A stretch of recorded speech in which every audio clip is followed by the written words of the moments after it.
존경하는 선배 동료 의원 여러분, 그리고 사랑하는 고향 시민 여러분, 안녕하십니까? 주교 흥도 성사동에 지역구를 두고 있는 더불어민주당 이몽열 의원입니다. 먼저 발언 기회를 주신 조현숙 부의장님에게 감사드리고, 그리고 끊임없이 저를 이렇게 분발하게 해주시는 이동환 시장님에게도 감사 말씀드립니다. 오늘 본의원은 근거 없는 시청사의 백석 이전과 신청사 건립의 데드라인에 대해 말씀드리고자 합니다.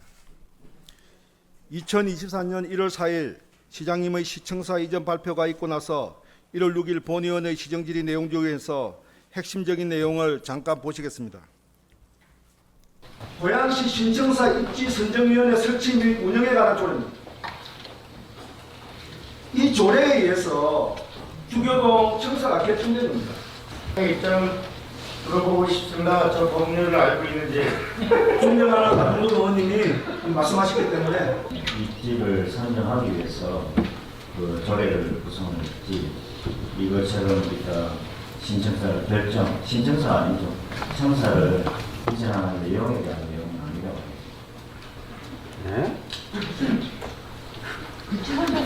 의원 여러분 말이 됩니까 안 됩니까? 아니, 그냥 모르셨으면 모르셨다고 하시는 게 납니다, 시장님. 지금 이상해져요, 지금. 내용 자체는 있었다고 생각이 드는데, 우리가 이전하는 것에 대한 부분을 갖고 이 조례를 적용한 건 아니라고. 네, 들어가겠습니다. 대구도 있지 않습니까? 아까 제가 질문에 이야기했죠. 107억에 대한 소송, 98억에 대한 소송, 그거밖에 없습니까? 그럼에도 그 200억 가까이 되는 소송입니다. 이 금융 침을 당하는 겁니다. 이렇게 하다가는. 예? 다 손해배상 지금 이렇게 됐는데 이거 대단할 수 있습니까? 일벌 100개로 다 써야 됩니다. 고양시 신청사 입지 선정. 네, 원래 제 시정 질문 제목이 다가오고 있는 금융치료였습니다. 근데 좀 바꿨습니다. 말을 많이 준화해서. 그래서 시장님 답변은 뭐 건립과 이전은 다르다고 답변하였습니다. 그런데 뭐 어떻게 되었습니까? 시장님께서 의회까지 패싱하면서 추진하던 시청사 백석 이전 절차는 기존 신청사 건립과 동일한 절차를 수행할 수밖에 없었습니다. 그 이유가 뭐냐면 우리가 타당성 조사 매뉴얼을 보면 신축이라는 부분이 나와 있습니다. 건물을 새로이 취득하여 청사로 사용하는 것을 신축으로 되어 있습니다. 그렇기 때문에 신청사 관련 이전 절차가 신청사 건립하고 똑같은 행정 절차를 밟아야 되는 겁니다. 그걸 처음부터 아셨다면 저렇게 아마 안 하셨을 겁니다. 그건 지금 몰라셨던 거죠. 그리고 이제 첫 번째 화면에 보세요. 그리고 화면에서 보는 바와 같이 경기도 투자심사의 결과를 보면 기존 청사의 조속한 종결이 재검토 이유로 되어 있습니다. 한 도시에 2개의 시청사에 대해서 투자심사를 한다는 것은 누구나 보더라도 납득이 되지 않는 일이기 때문에 결국 선행행정의 종결이 없으면 새로운 시청사는 불가능하다는 것이 경기도 투자심사의 결론입니다. 그 불가능에 도전한 것이 지난 1년 시장님의 시청사 관련 행정이었던 것입니다. 이제 그 불가능한 도전을 그만두셔야 됩니다. 이는 2019년에 제정된 고양시 신청사 입지 선정위원회 조례가 시청사 입지를 선정하고 종료되었지만은 그 조례에 의해서 구속 행정이 법적 절차를 갖는 유한 행정이 진행되었습니다. 구체적으로는 지방재정법에 의한 행안부 신청사 건립 타당성 조사와 경기도 투자심사, 개발 제한구역의 지정 및 관리에 관한 특별조치법에 의한 개발 제한구역의 해제, 국토의 계획 및 이용에 관한 법률에 의한 도시계획시설 확정, 건축법 및 건축서비스 산업진흥법 등에 의한 신청사의 국제현상 설계 공모와 신청사 기본 및 실시설계 용역의 발주 등 기타 수많은 법률에 의한 행정이 진행되었습니다. 이렇게 진행된 법적 절차들을 어떻게 되돌릴 수 있습니까? 최근 일부 국민의힘 의원님들이 추진하고 있는 신청사 건립 시민 참여 및 소통에 관한 조례안 또한 제정은 상위 법령을 위반할 소지가 있습니다. 이 조례안 역시 결국 2개의 시청사를 허용하는 조례가 될 수 있습니다. 결국 기존 신청사에 진행된 법적 절차를 흔들게 되어 지방자치단체의 조례가 상위법에 의해 진행된 행정을 뒤집는 결과가 됩니다. 이와 같은 일을 방지하기 위해서 법제처는 법령 위반 심사 기준을 운영하고 있습니다. 그 내용 중에서 헌법과 관련돼서 신뢰보호의 원칙, 소급위법의 금지에 대해서 나와 있습니다. 침해적인 성격의 소급위법은 법적 안정성과 예측 가능성을 이념으로 하는 법치 국가의 원리에 위배되는 것이므로 원칙적으로 금지된다는 규정이 있습니다. 따라서 이 조례는 법 자체의 법령 위반 기준을 위반하고 있는 것입니다. 결국 이러한 법 정신에 의해 경기도에서 기존 행정의 조속한 종결이 있어야 새로운 투자 심사를 진행할 수 있다고 했지 않습니까? 그리고 최근 고양시 국회의원 당선인 4분이 시청은 원당에 백석동 업무빌딩은 원래의 용도인 벤처 업무용으로 사용해야 한다고 정책 협약을 했습니다. 그리고 고양시의회 민주당 소속 의원들 또한 의총을 통해 추인했기 때문에 시청사 백석동 이전은 당론에 의해 사실상 불가능하게 되었습니다. 최근 신청사 집회에 있었던 고양정 김영환 의원님의 발언을 들어보시겠습니다. 당시에 이번에 한준호 의원님을 비롯해서 민주당 4곳이 모두 당선이 됐습니다. 특히 고양시청사 원안 건립 이것과 관련돼서는 저희 4명이 똘똘 뭉쳐서 합의를 했다. 이렇게 다시 보고 말씀드리고요. 왜 일산 서구가 나서서 이렇게 집회 현장까지 왔냐? 제가 말씀드리겠습니다. 저희 주민들 중에 일부는 이거 일산 오면 좋은 거 아니냐? 이렇게 말씀하시더라고요. 그래서 제가 당장 대답을 했습니다.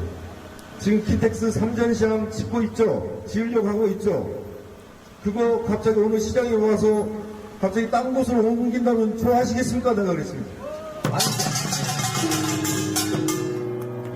지금 테크노밸리가 투어를 하고 있어요. 그런데 이거 갑자기 어느 시장에 와서 이거 딴 곳으로 옮기겠습니다. 그러면 좋아하시겠습니까? 제가 우리 일산 서구 주민들한테 얘기했어요. 좋아하지 않습니다. 이미 계획되고 법적 절차를 통해서 진행되고 있는 사안을 갑자기 어느 시장이 와서 자기 마음대로 이렇게 돌리면 어느 주민이 좋아하겠습니까? 특히 고양시에 이번에 한준호 의원님을 비롯해서 신청사 문제에 대해서 맹쾌하게 설명하고 있지 않습니까? 시청사는 단순한 소비재도 아니고 예산 절감의 문제도 아닙니다. 그리고 지방자치단체 건립에 있어서 예산 절감의 문제는 2009년 성남시 호화청사 사건 이후로 정부에서 타당성 조사 시 도시 규모에 적합한 청사 면적을 규정하면서 사라진 문제입니다. 이것을 다시 들고 나오면 됩니까? 고양시청사는 108만 도시의 시민들에게 서비스를 생산하는 고양시 최고의 서비스 생산시설이자 도시의 중요한 기반시설입니다.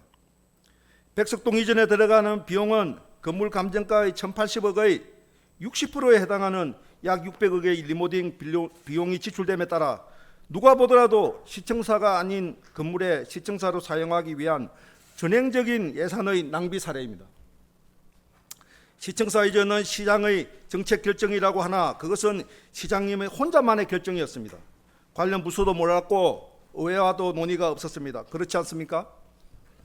시장님께서 시청사의 원점 재감터가 시장님의 공약이었다고 주장하시는 것 같은데 다시 한번 상기시켜드리면 시장님의 선거 공보물 어디에도 시청사에 대한 부분은 아예 존재하지도 않습니다. 인수위 백서와 22년 고양시 의회 답변에서 민간복합청사와 예산 절감을 위한 축소 건립 및 민간복합청사 착공 등만 논의되었습니다. 그리고 10여 차례의 신청사 TF 회의에서도 시청사의 백석동 이전은 논의된 바 없습니다. 무엇이 정책 결정이란 말입니까? 또한 요진 업무 빌딩은 이미 고양시의 기부 체납이 예정된 건물이었기에 2015년부터 활용 계획을 세워왔으며 2018년 당시 고양시장이 올린 공제예산 관리 계획은 벤처기업 지적시설 50% 이상으로 고양시의회에 승인한 바 있습니다. 이 건물은 어느 날 갑자기 생겨난 건물이 아닙니다. 기억을 또 상기시켜드리면 시장님께서 도시계획위원으로 계셨던 2010년에 협약에 의해 고양시로 기부 체납하기로 했던 건물입니다. 다른 용도로 사용하려면 공제예산 관리계획부터 다시 수립해서 그 용도에 맞는지 의회의 의결을 받아야 하는 것 아닙니까? 그리고 현재 2023년 8월에 실시한 요진 업무 빌딩의 법원의 감정가는 보시는 바와 같이 월 임대료가 5억 9천만 원이고 준공 시점인 2023년 4월 12일부터 현재까지 계산하면 고양시의 손해액은 약 80억이 됩니다. 어떻게 하실 건가요? 이 백석동 업무 빌딩은 시장님의 개인의 재산이 아니지 않습니까?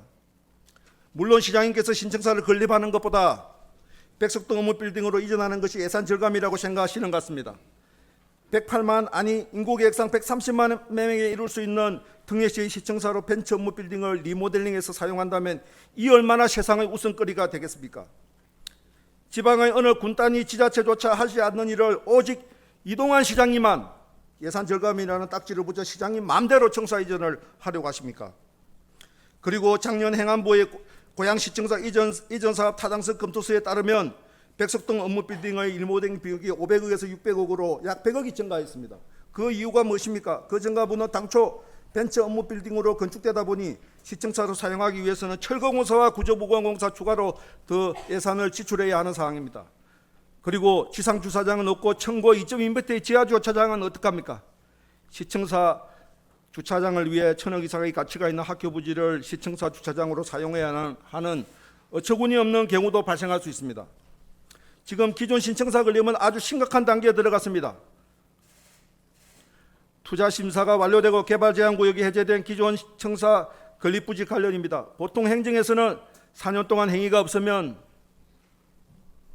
절차를 다시 진행해야 합니다. 타당성 조사와 유효기간 문제, 개발 제한 구역 하나 문제입니다. 신청사 타당성 조사의 결과 통보일이 2021년 6월 1일입니다. 4년 후 연말인 2025년 12월 31일까지 해당 사업에 대한 직접적 계약 행위가 없으면 타당성 조사를 다시 받아야 합니다. 알고 계신가요? 더 큰 문제는 개발 제한 구역이 해제된 신청사 건립 부지의 한원 문제입니다. 2022년 12월 5일 본의원이 덕양구청에서 열린 경기도 정책 토론 대축제에서 이 문제를 최초 거론한 바 있습니다. 개발 제한 구역 지정 및 관리에 관한 특별조치법 5조 3항 1호의 규정에 의하면 개발 제한 구역 해제 고시일로부터 4년 동안 해당 부지에 개발 사업이 착공되지 아니한 경우 자동적으로 환원됩니다. 기존 고양시 신청사 부지는 2022년 5월 13일 경기도 고시로 개발 제한 구역이 해제되었습니다. 그렇다면 2026년 5월 13일까지 착공행위가 없으면 해제된 개발 제한 구역은 자동으로 환원됩니다. 지금 기존 신청사는 기본 설계가 끝난 상태로 용역이 중지되어 있습니다. 부서의 자료를 요청해서 보니 신청사 건립과 같은 대규모 공사는 공사 입찰 및 계약만 하더라도 4개월 이상 걸립니다. 그리고 실시 설계 과정에서 걸리는 약 10개월과 각종 인허가 2개월을 합하면 약 18개월입니다. 그래서 본의원이 계산해보니 올해 10월에서 12월까지 가시적인 설계 재개가 없으면 행정 절차를 고려하면 26년 6월에 착공할 수 없을 것으로 보는데 시장님께서는 알고 계십니까? 결국 지비가 해제된 신청사 부지가 환원되면 고양시의 신청사 건립 계획은 물 건너가게 됩니다. 그렇다면 그 후폭풍은 누가 감당해야 합니까? 신청사 건립 비용에 지시된 68억뿐만 아니라 각종 민행사 소송까지 고양시가 감당해야 할 것입니다. 이 소송에는 신청사 설계의 한 축을 담당하고 있는 덴마크 건축사 또한 고양시와 계약한 당사자 중 하나입니다. 국제소송으로 번질 수 있습니다. 이 얼마나 국제적인 망신입니까? 그리고 신청사 건립이 무산되면 책임의 대부분은 누가 지게 되는 것입니까? 결국 부서의 검토 없이 시청사 이전을 독자 결정한 시장님께서 지게 될 것입니다. 어떻게 생각하십니까? 본의원은 공공건축물의 건립은 용도에 맞게 건축되어야 한다고 봅니다. 백석동 업무빌딩은 당초 고양시와 요진이 약속한 건축 계획대로 벤처 업무용으로 사용하여 일산 테크노밸리, CJ 라이브시티, 고양 방송 영상밸리 그리고 창덕 상기 신도시 자족 기능을 지원하기 위한 컨트롤타워 역할을 하는 것이 맞다고 생각합니다. 어떻게 생각하십니까? 그리고 시장님, 고양시 신청사는 100만 도시의 시청사답게 100년간은 시청사를 건립해야 하지 않겠습니까?